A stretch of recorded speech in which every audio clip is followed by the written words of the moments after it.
नमस्कार मंडळी.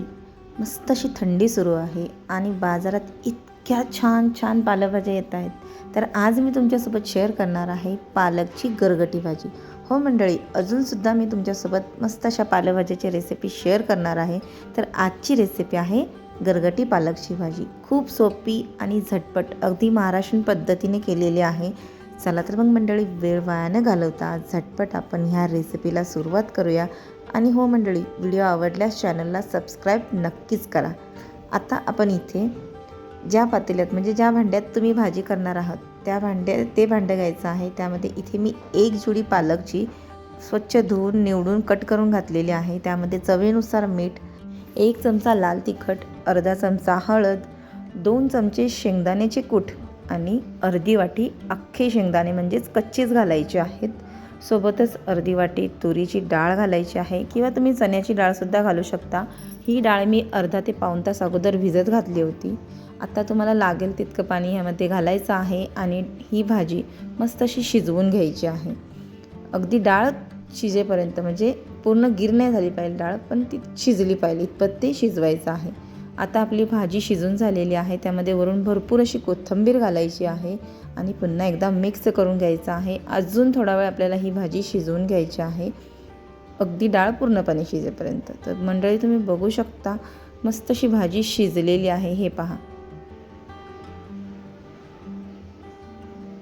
डाळसुद्धा शिजलेली आहे. आता आपण हे घोटून घेऊया, म्हणजे गरगटून घ्यायचं आहे रवीच्या साहाय्याने किंवा पळीच्या साहाय्याने. म्हणजे जो चमचा आहे, आपण पळी घेतली आहे त्या साहाय्याने आपण ही भाजी घोटून घ्यायची आहे. हे पहा, अशा पद्धतीने. भाजी गरम गरम आहे. सो मंडळी, मला उशीर होत आहे म्हणून मी गरम गरमच घोटत आहे. सो तुम्ही नंतर थंड करूनसुद्धा ही घोटून घ्यायची आहे. जर तुमच्याकडे रवी नसेल तर अशा पद्धतीने चमच्याने सुद्धा तुम्ही ही भाजी घोटू शकता. हे पहा, अशा पद्धतीने.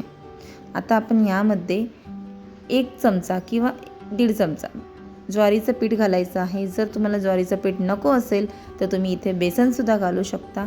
पण जुन्या पद्धतीने म्हणजे गावरान पद्धतीने बघाल तर तुम्ही इथे ज्वारीचे किंवा बाजरीचेच पीठ वापरतात गावी. आता हे छानपैकी मिक्स करून झालेलं आहे. आता आपण ह्याला फोडणी देऊया. फोडणी देण्याकरिता इथे मी पातेल्यात 2 ते 3 चमचे तेल गरम केलेलं आहे. त्यामध्ये 1 चमचा मोहरी, 1 चमचा जिरं आणि ठेचलेला लसूण घालायचा आहे. लसूण खलबत्त्यामध्ये ठेचायचा आहे, मिक्सरमध्ये बारीक करू नका, नाहीतर भाजीला चव येणार नाही. आता लसूण छानपैकी भाजून घ्यायचा आहे. अगदी लालसर झाला की त्यामध्ये पुन्हा आपण 1 चमचा लाल तिखट, म्हणजेच एकूण आपण 2 चमचे लाल तिखट यामध्ये घातलेला आहे.